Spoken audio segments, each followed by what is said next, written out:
decidale.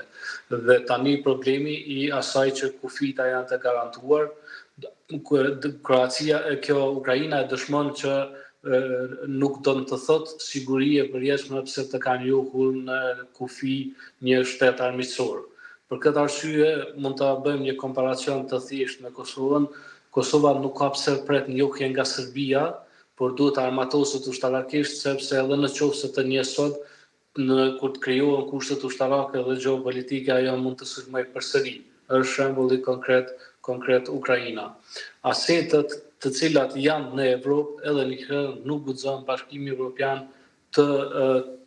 ti marrë dhe ti tjetërsoj ose ti përdorë në luftë ndaj vetë Rusisë pa urdhën dhe pa një analizë të sofistikuar e cila do të vinte nga Shtetet e Bashkuara të Amerikës.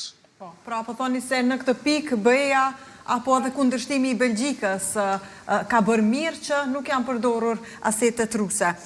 Blakaj, një takim, ashtu si ka njoftuar presidenti i Ukrainës Zelenski, do të mbahet sot dhe nesër në SBA mes palës Ukrainës dhe asaj amerikane. Çfarë pritet? Mund të jetë ndonjë zhvillim i ri ndoshta drejt paqes apo jo?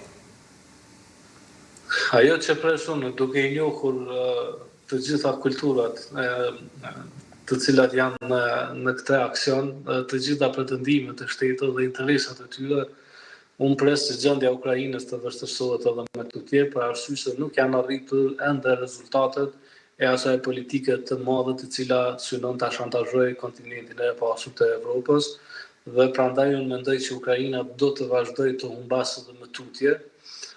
Problemi kryesor është që në SBA është në front një doktrinë e cila interesin amerikan ka interes primar dhe interesat e aleatëve nuk janë prioritare, domethënë për SBA-t, por është vetë interesi amerikan prioritar. Ju kujtohet ofendimi publik dhe sjellja e presidentit Trump me presidentin Zelenski, të cilin e ofendoi përpara syve të gjithë botës, domethënë duke ia treguar vendin dhe fuqinë e tij, madje duke e tallur edhe për kostumin të cilën e kishte veshur. E gjitha kjo bëhej që nga Ukraina të merreshin tokat e mëdha në të cilat mbillen dritrat që furnizojnë shumicën e Evropës me dritra dhe të prekëshin, domethënë të merreshin rezervat dhe vendet e mineraleve të rënda. Pra, SBA-t në kompenzim të ndihmës së tyre që do të japin për Ukrainën, i dënin të gjitha mineralet e rënda që i posedon Ukraina.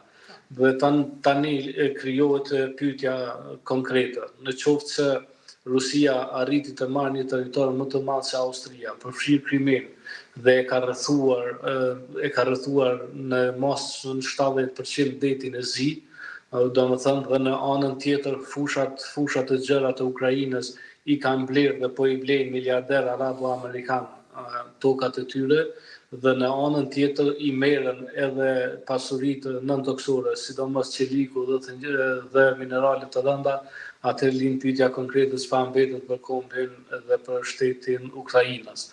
Pra, unë mendoj që fatkeqësisht Ukraina nuk i ka pasur vetë kapacitetet për ta mbrojtur veten e tyre dhe ata janë gjendur në linjën e parë, domethënë të asaj që Rusia po tenton ta ndërtojë dhe ka shprehur edhe presidenti Putin që tragjedia e rënies së Bashkimit Sovjetik duhet të riparohet dhe duhet të ngritet përsëri një Rusi dhe një Bashkim Sovjetik ose një Rusi që mund të ketë ndikim që ka pasur Bashkimi Sovjetik.